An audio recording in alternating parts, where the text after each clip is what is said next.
क्या आप जानना चाहते हो ये लॉकडाउन कब खुलेगा? फिलहाल इसका जवाब मेरे पास भी नहीं है। पर क्या आप जानना चाहते हो कि कोरोना से कैसे लड़ा जा सकता है? तो इस वीडियो को ज़रूर देखिएगा। नमस्कार साधकों, जैसे आप जानते हैं कि इंडिया के अंदर 3 मई तक लॉकडाउन बढ़ा दिया गया है और हमारा जो ये कोरोना के केसेस का ग्राफ है वो बढ़ता ही जा रहा है, बढ़ता ही जा रहा है। और हम देखते हैं कि आज देश के और पूरे संसार में तकरीबन 20 लाख लोग कोरोना की महामारी से संक्रमित हैं। तकरीबन 1,45,000 लोगों की मौत भी हो गई है। तो मैंने देखा है कि हम लोग कोई गवर्नमेंट इतना कोशिश कर रही है इसको ठीक करने की, रिसर्चर्स इतने कोशिश कर रहे हैं ठीक करने के, साइंटिस्ट इतने कोशिश कर रहे हैं ठीक करने के, पर हमने कभी कोशिश करी है कि क्या हम स्पिरिचुअलिटी के थ्रू, आध्यात्मिकता के थ्रू इस महामारी को डील कर सकते हैं, ताकि हम अपनी शक्ति बढ़ा सकते हैं, अपनी क्षमता बढ़ा सकते हैं, ताकि हम इस दुख को भी झेल पाए। तो इस वीडियो में मैं ज़रूर आपसे बात करूंगा। और बुद्धा की एक टीचिंग है जिसे रतन सुत्ता कहा गया है। उन्होंने अपने पुराने, जब उनके समय की बात है जब ऐसे ही अकाल पड़ा था, महामारी पड़ी थी, और उन्होंने इस रतन सुत्ता का डिस्कोर्स दिया था, व्याख्यान किया था, जिससे वहाँ के शहर में ये अकाल, जो वहाँ की महामारी थी, वो दूर हुई थी। तो इस वीडियो में हम इस सुत्ता के बारे में बात करेंगे आप सबसे। तो चलिए इस वीडियो को शुरू करते हैं। तो दोस्तों, ये कहानी शुरू होती है 2500 साल पूर्व। 2500 साल पूर्व गौतम बुद्धा के ज़माने की बात है। वहाँ पर एक ट्राइबल होती थी, उसका नाम था लिचविस, और लिचविस की कैपिटल थी, उसका नाम था वैशाली। वैशाली के अंदर बहुत बड़ा अकाल पड़ा था। उस अकाल पड़ने से बहुत सी मृत्यु हुई थी, और उस मृत्यु से वहाँ पर एक बहुत बड़ी महामारी फैली थी, उस महामारी से और लोगों की मृत्यु हुई थी। दोस्तों, बताते हैं और हम स्क्रिप्चर्स में पढ़ते हैं कि ऐसा हालत थी वहाँ पर कि जो लाशें थीं, डेड बॉडीज़ थी, वो ज़मीन पे ही पड़ी रहती थी और कोई उसको हटाता भी नहीं था। तो इस महामारी को चलते हुए देखते वहाँ के लोग इतने परेशान हुए, घबरा गए, और वहाँ के जो राजा थे उनसे जाके बात करी। तो उन्होंने बहुत सी कोशिशें करी, बहुत से तरह के तंत्र करे, बहुत सारा की सैक्रिफाइसेस, बलिदाने दिए लोगों के, अपना हर एक उपाय किया, बट उनके पास इसका कोई भी सॉल्यूशन नहीं निकला। तो उन्होंने, वहाँ के कुछ समझदार लोगों ने उन्होंने कहा कि हमारे को इसका जो इलाज है वो बुद्धा से जाके पूछना चाहिए। तो किंग ने वहाँ के लोगों से जब सलाह मशवरा किया और जब डिसाइड किया कि हम बुद्धा को बुलाएंगे, तो उन्होंने पता किया तो बुद्धा से राजगीर में रहते थे। तो जब बुद्धा को न्योता दिया गया तो बुद्धा ने बड़े ही प्यार से, बड़े ही करुणा भाव से इस न्योता को स्वीकार किया और वो तैयार हो गए। तो जब बुद्धा वैशाली शहर में आए तो वो अपने 500 संतों के साथ, यानी कि 500 भिक्षु के साथ वैशाली शहर में आते हैं, और राजा उनके लिए जो तखत है वो उसको रखते हैं। वो ये जब वो आते हैं वहाँ पे, तो उनके जो प्राइवेट सेक्रेटरी होते हैं उनका नाम होता है आनंदा।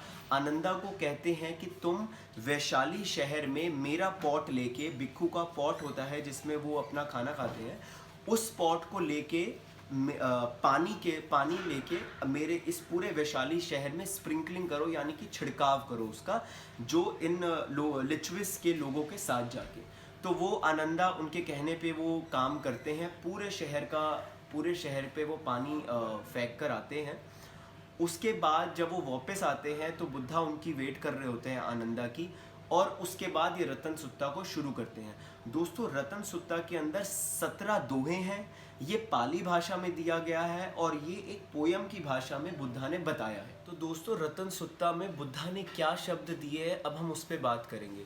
रतन सुत्ता का मतलब, रतन का मतलब ही होता है गहना, ज्वेल। बुद्धा ने रतन सुत्ता में 3 शब्दों का सबसे ज़्यादा इस्तेमाल किया है, वो है धम्मा, बुद्धा और संघा। सबसे पहले बात करते हैं कि बुद्धा क्या होता है। दोस्तों, बुद्धा, आपको जान के हैरानी होगी कि बुद्धा का नाम सिद्धार्थ गौतम था। उन्होंने कभी नाम सिद्धार्थ गौतम नहीं दिया, उन्होंने नाम दिया बुद्धा।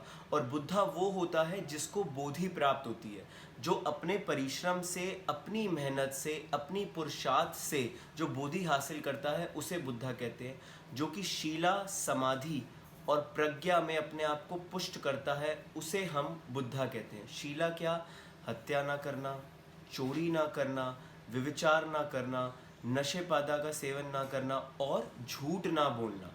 इसे शीला कहते हैं। समाधि किसे कहते हैं? अपने मन को वश में करना। उसके बाद प्रज्ञा, प्रज्ञा यानी कि अपनी सोच, अपनी इंटेलिजेंस को में पुष्ट होना। दोस्तों दूसरा शब्द है धम्मा, धम्मा यानी कि धर्म। इसके अंदर कोई भी, बुद्धा ने बताया है कि कोई भी कल्पना नहीं जुड़ी होती है, कोई भी तरह का संप्रदाय नहीं जुड़ा होता है। इसको धर्म को हम हिंदू धर्म कहते हैं, ना हम बुद्ध धर्म कहते हैं, ना हम जैन धर्म कहते हैं, ना मुस्लिम धर्म कहते हैं और ना ईसाई धर्म कहते हैं। धर्म का मतलब है कि यूनिवर्सल जो होता है, जो कि सब पे लागू होता है, उसे ही धर्म कहा गया है। जैसे एक छोटा सा उदाहरण है, जैसे कि सांस। अब हम अपनी सांस को हिंदू सांस नहीं बोल सकते, जैन सांस नहीं बोल सकते, मुस्लिम सांस नहीं बोल सकते। इसीलिए ही धर्म को कहा गया है जो सब पर एक जैसा ही लागू होता है। और इसका कहने का मतलब अर्थ ये भी है धर्म का कि जो कर्म आप जैसा करते हो उसका फल इसी क्षण मिलेगा और इसी जीवन में मिलेगा, आगे वाले जीवन में नहीं, ना पिछले जीवन में। जो कर्म करे हैं उस कर्म का फल आपको इसी जीवन में मिलेगा, इसे ही धर्म कहा गया है। और धर्म को क्या कहा गया कि आओ देखो, खुद की सच्चाई को जानना भी धर्म कहा गया है। जो धर्म भगवान गौतम बुद्ध ने अपने अंदर जागृत किया वो धर्म हो सकता है आप ना जागृत करो, हो सकता है आप कुछ और करो, तो पर जो धर्म खुद की सच्चाई के ऊपर जागृत होता है उसे धर्म कहा गया है। दोस्तों तीसरा शब्द है संघा। संघा मतलब ये होता है जो संतों का समूह होता है।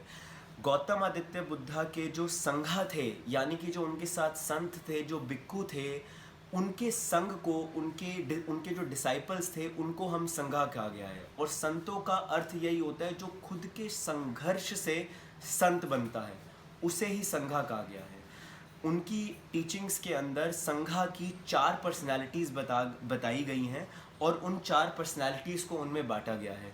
उनके बारे में हम कभी बाद में चर्चा करेंगे, पर अभी तक हम सिर्फ ये जानते हैं इस संघा को उन्होंने जो आपके डिसाइपल्स हैं उनके समूह को कहा गया है।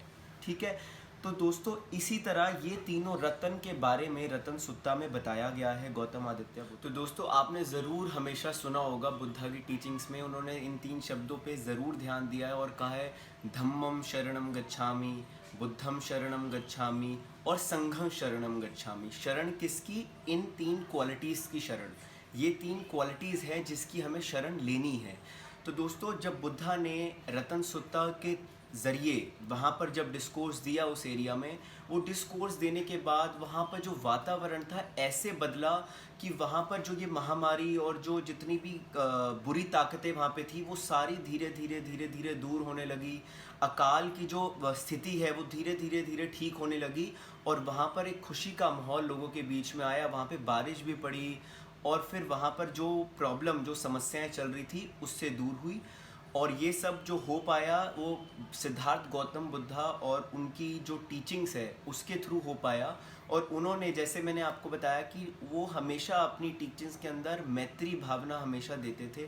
वो हर एक व्यक्ति को यही कहते थे कि जो मैत्री है, जो हर एक के प्रति लविंग काइंडनेस की फीलिंग है, उसको रखने से ही हम बड़ी से बड़ी ताकतों से लड़ सकते हैं। और उनकी हर टीचिंग के बाद एक सच्च क्रिया होती है। ये सच्च क्रिया इसलिए कराई जाती है कि जो ये सच्चाई की ताकतें हैं इसका असर इतना ज़्यादा हो कि ऐसी बीमारियां, ऐसी ताकतें कभी घर नहीं कर। तो दोस्तों इस रतन सुत्ता का जो पूरा लिंक है मैं इस डिस्क्रिप्शन में डाल दूंगा। आप इसको ज़रूर पढ़ें, समझें, जानें कि क्या बताना चाहते हैं। ये पाली भाषा में है, पाली भाषा उस समय की भाषा है तो आपको थोड़ा समझने में दिक्कत होगी, बट अगर आप इसमें कोशिश करेंगे तो आप इसको ज़रूर समझ पाएंगे।